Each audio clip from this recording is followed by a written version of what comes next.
तंत्र और योग में क्या फ़र्क होता है? थोड़ा बहुत पीछे भी मैंने डिस्कस किया है, एक बार फिर से कर लेते हैं। तंत्र is totally absorbed and surrounded around the body. उसका आत्मा से कोई लेना देना नहीं है। अब वो शरीर, वो बॉडी, चाहे जो आपका अन्नमय कोश हो, जो आपकी बॉडी दिखाई दे रही है आपको, वो हो या सूक्ष्म शरीर हो, इससे रिलेटेड जो भी गतिविधि होती है, जो भी एक्टिविटी होती है, वो सब तंत्र का हिस्सा है। अगर हम चल सकते हैं, अगर हम खाना खा सकते हैं, हमारे कोई भी बॉडी पार्ट मूव कर सकता है, दैट इज़ पार्ट ऑफ तंत्र। क्यों? क्योंकि वो किसी शक्ति के थ्रू चलता है जो हमारी बॉडी में है, जो कि प्राणों के रूप में अपने आप को एक्सप्रेस करती है। वो जो शक्ति है, उससे होने वाली कोई भी एक्टिविटी हो, ना सिर्फ इस बॉडी में, ना सिर्फ इस ह्यूमन बॉडी में, बल्कि जैसे कोई एक एनर्जी दूसरी बॉडी की एनर्जी को इम्पैक्ट भी कर पाता है, वो सभी तंत्र का हिस्सा आती हैं।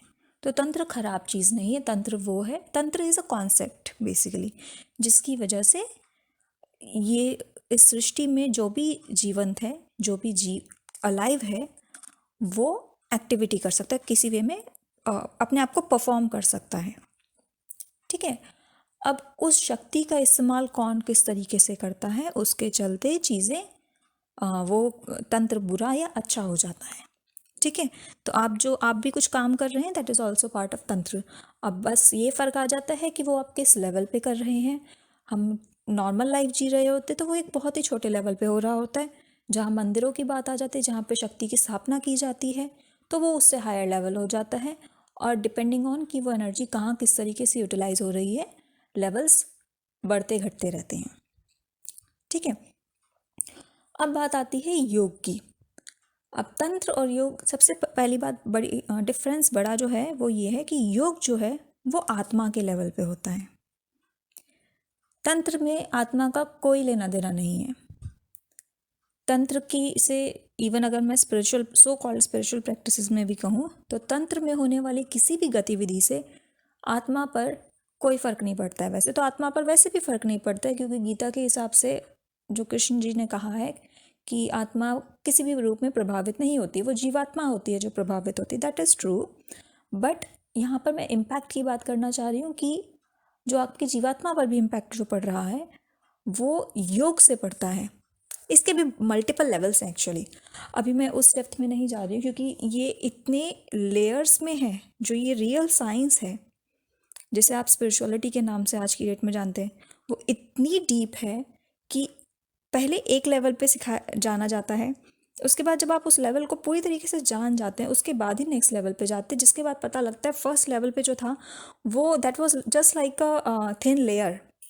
वो बहुत ही शून्य था, वो उसमें कुछ था ही नहीं। वो नेक्स्ट लेवल पे जाके एकदम से उसका मीनिंग चेंज हो जाता है। आप लोगों ने अभी सुशांत से रिलेटेड एक वर्ड जाना होगा, जब उसके बारे में स्टडी किया होगा, पैराडॉक्स। वो बहुत ज़्यादा इस्तेमाल करता था इसका। स्पिरिचुअलिटी में अगर स्पिरिचुअलिटी को समझना है ना, उससे पहले पैराडॉक्स को अपनाना पड़ता है, क्योंकि जब उसकी दुनिया खुलती है ना, उस ईश्वर की दुनिया, वहाँ पे इतने पैराडॉक्स हैं, तो जब तक आप उस पैराडॉक्स को नहीं समझ पाते ना, आप उसकी दुनिया को नहीं समझ सकते हैं। ओके। तो कमिंग बैक टू तंत्र वर्सेस योग।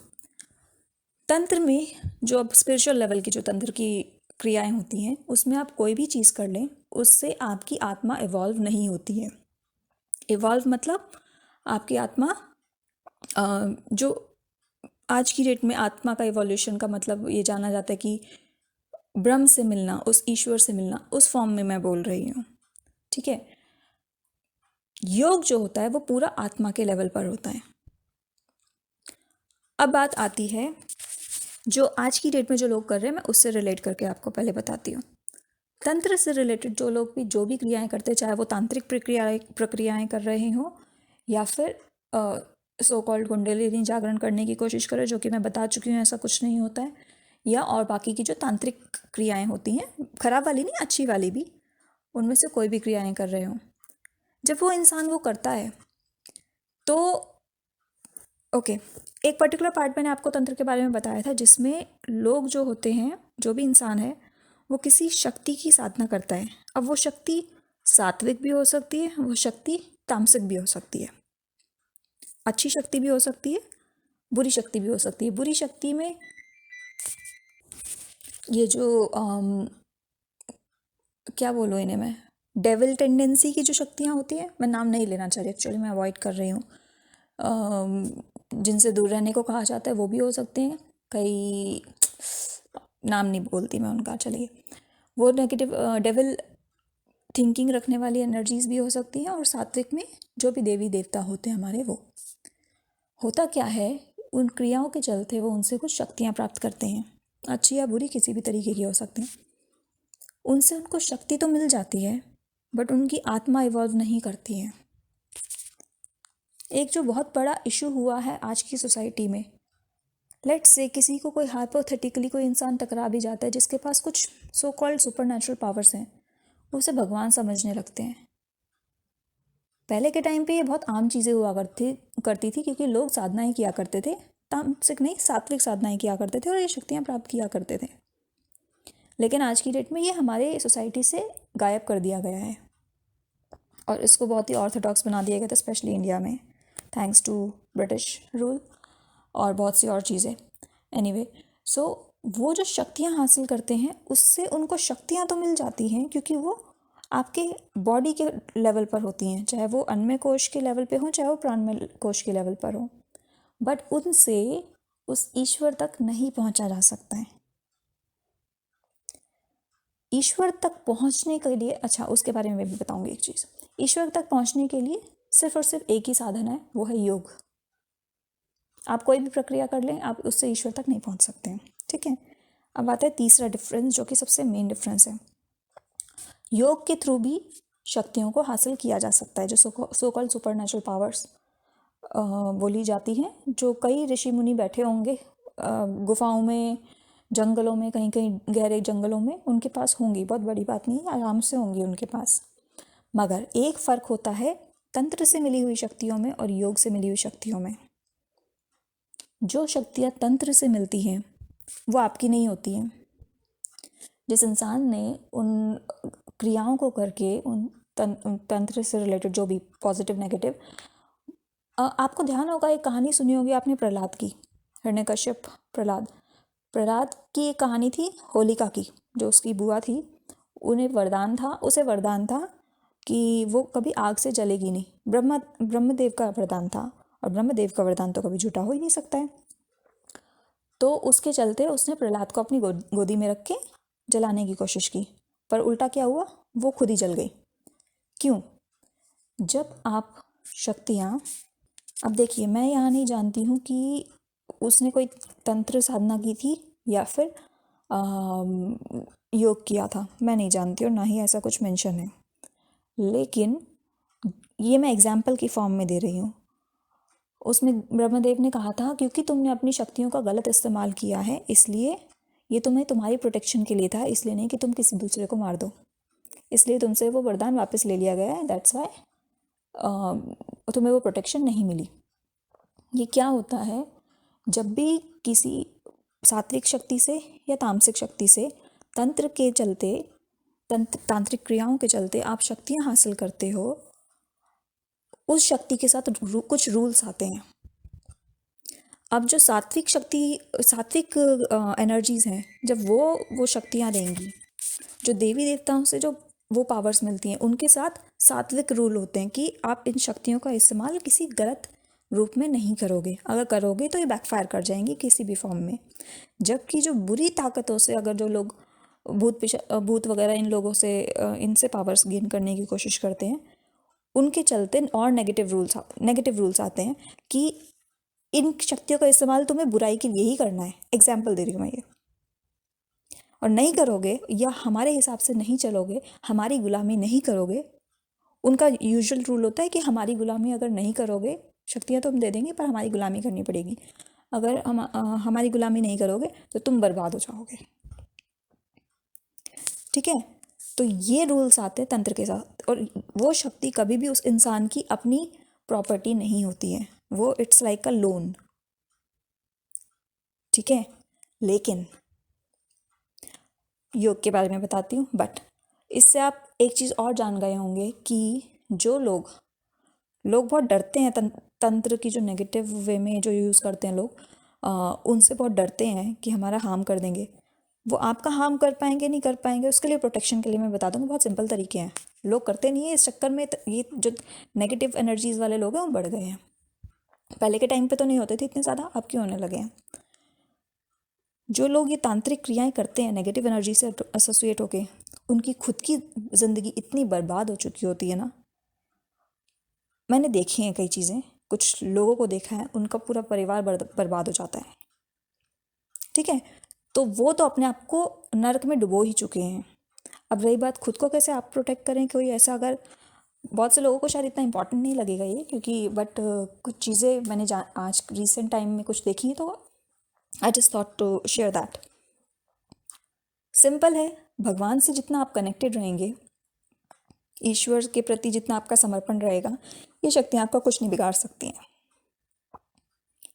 जो इंसान आप किसी भी भगवान में मानते हो, जितना भगवान के आप नज़दीक रहेंगे ना, आपके मन में उनका एक स्थान होगा, ये शक्तियाँ कुछ भी नहीं बिगाड़ सकती। They are like nothing, nothing, literally nothing. और वो शक्तियाँ खुद उस इंसान से ही डर के भागने लगती हैं। ठीक है, so coming back to that energy part, क्यों ज़रूरी था वो बताना, क्योंकि जो योग से जो शक्तियाँ मिलती हैं वो उस इंसान की अपनी शक्तियाँ होती हैं। वो किसी देवी देवता से दी गई हुई शक्ति नहीं होती जिसके साथ कुछ रूल्स आएंगे और वो उसको किसी अगर उसको नहीं फॉलो किया तो ब्रेक हो जाएगी। वो नहीं, वो शक्तियाँ उसकी खुद की आत्मा का उत्थान होता है, उसका खुद की आत्मा एलिवेट होती है, उसके बाद उसकी वो नेचुरल शक्ति होती है जो जागृत होती है। शक्तिमान तो आपने सभी ने देखा होगा, जो वो कर रहा था। शक्तिमान से एक अच्छा याद आया, एक और मैं वीडियो बनाऊंगी इसके बीच में। शक्तिमान जो कर रहा था वो योग साधना थी। वो योग जब उसने किया उसकी खुद की शक्ति जागृत हुई थी, ना कि किसी देवी देवता से या फिर किसी खासकर जो आजकल होते देवी देवताओं से तो कोई आजकल मांगता ही नहीं है, बट किसी नेगेटिव शक्ति से नहीं मांगा था उसने खुद की शक्ति को जागृत किया था, जो कि हमारे ऋषि मुनि किया करते थे। इसलिए जो देवी देवता हुआ करते थे जो हमारे स्क्रिप्चर्स में है, वो ऋषि मुनियों की भी आराधना किया करते थे, उनका वंदन किया करते थे वो, क्योंकि देवी देवताओं से भी ऊंचा स्थान था उनका। योग साधना सिर्फ और सिर्फ तभी की जा सकती है जब आपका मन सुंदर हो, स्वच्छ हो और सात्विक हो। वो नहीं होगा ना, किसी के प्रति ईर्ष्या होगी या कुछ नेगेटिव एनर्जीज होंगी, इम्पॉसिबल, आप कर ही नहीं सकते हो। कितना भी लोग क्लेम कर लें कि भाई हम तो योग करते हैं ये वो, अगर उसका मन में कपट है, मन में छल, कुछ भी नेगेटिव इमोशंस है बेसिकली, वो इंसान नहीं कर पाएगा। ठीक है, 2 वीडियोस मुझे स्ट्राइक कर रही हैं, एक पर्टिकुलर मंत्र के बारे में मुझे बात करनी है और कुछ एक शक्तिमान से रिलेटेड एक कुछ इंपॉर्टेंट ध्यान आया, वो दोनों मैं वीडियोस बनाऊंगी before making that important video on meditation, कि मेडिटेशन करते कैसे हैं। बट तंत्र और योग के बारे में कहा जाता है कि योग होता है आत्मा का और परमात्मा का मिलन होता है, वो करेक्ट है, लेकिन वो एकदम फाइनल स्टेज है, या मैं कहूँ इंटरमीडिएट स्टेज है। रीज़न इज़ उसके साथ और कुछ भी होता है, वो होता है उस इंसान की आत्मा की जो वो शक्तियाँ जो जागृत हो रही होती हैं, वो शक्तियाँ उसके अंदर एब्जॉर्ब होती हैं। एब्जॉर्ब होने का मतलब, क्योंकि उसकी जो आत्मा है वो उस लेवल पे पहुंच रही होती है, क्योंकि वो उसकी खुद की जो शक्तियों का स्वरूप होता है वो बाहर आने लगता है। इट्स लाइक एक छोटा बच्चा जिसको चलना नहीं आता था, वो धीरे धीरे प्रैक्टिस करते करते कुछ महीने, कुछ 1 साल या कुछ महीने के बाद खुद से चलना शुरू कर देता है। किसी को उसे एक जगह से दूसरी जगह मूव करके नहीं ले जाना पड़ता है। जब तक वो एक जगह से दूसरी जगह गोदी में उसको मूव करके ले जाना पड़ रहा है, दैट इज़ पार्ट ऑफ तंत्र, की किसी का सपोर्ट चाहिए उसे। बट जब वो खुद से वॉक करने लग गया, दैट इज़ योग, वो उसका अपना हिस्सा बन गया।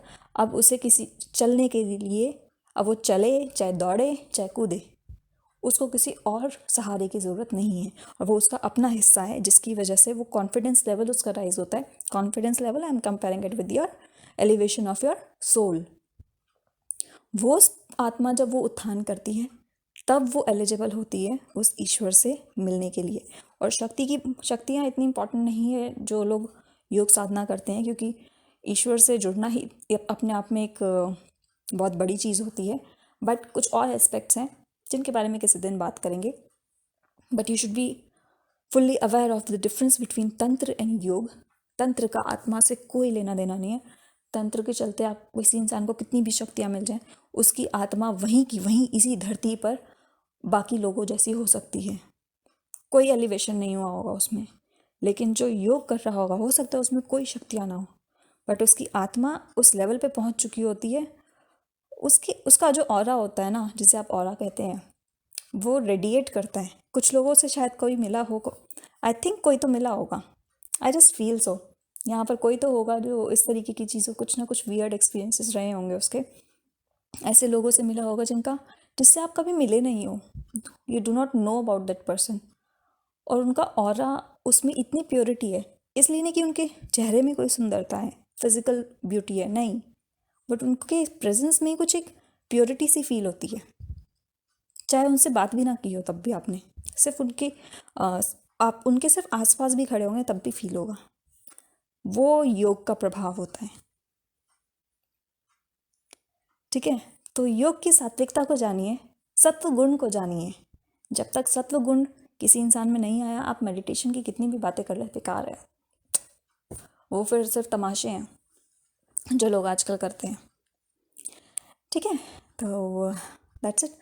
कुछ और तंत्र और योग से रिलेटेड कुछ ध्यान आता है, डिफरेंस समझना बहुत ज़रूरी है, क्योंकि आज की डेट में योग के नाम पर 90% लोग गलत या सही तंत्र से रिलेटेड जो चीज़ें हैं वो कर रहे हैं। मैं वो नहीं कह रही हूँ वो जो हमें पिक्चर दी गई है माइंड में तंत्र को लेकर, एक कपाल रखा हुआ है, लाइक स्कल रखा हुआ है, बोन से घुमा रहे हैं, मैं वो वाले तंत्र की बात नहीं कर रही। तंत्र मतलब anything related to your body. तो ये जो सारे कुंडलिनी के चक्कर में जो फोकस भी कर रहे हैं ना बॉडी के ऊपर अलग अलग पार्ट्स पे, that is also part of तंत्र। बट वो इतना लोअर फॉर्म है, कुंडलिनी से तो उसका कोई लेना देना है ही नहीं, बट आप अपनी बॉडी के अंदर सेंसेशंस को एक्टिवेट कर रहे हैं, दैट्स इट। तो तंत्र और योग में फ़र्क समझिए, योग की तरफ जाइए जो हमारी सोसाइटी को, भारत को, सनातन को, जो सनातन का मेन पार्ट है वो योग रहा है। योग तो शब्द है सिर्फ, मेन इंपॉर्टेंस है अपनी आत्मा का उत्थान करना। जब आपकी आत्मा एलिवेट होती है ना, आपको अब जो शास्त्रों में लिखी हुई चीज़ें ना, वो आपने नहीं भी पढ़ी होंगी, वो आपके सामने आ जाती हैं। बहुत बहुत मैजिकल चीज़ें होती हैं। योग कीजिए, ठीक है, और डिफरेंस समझिए तंत्र और योग में, ताकि आप तंत्र के चक्कर में ना पड़ें, योग की क्रियाओं को करें। ठीक है, वीडियो इसको क्लोज करते हैं, एंड करते हैं। Thank you.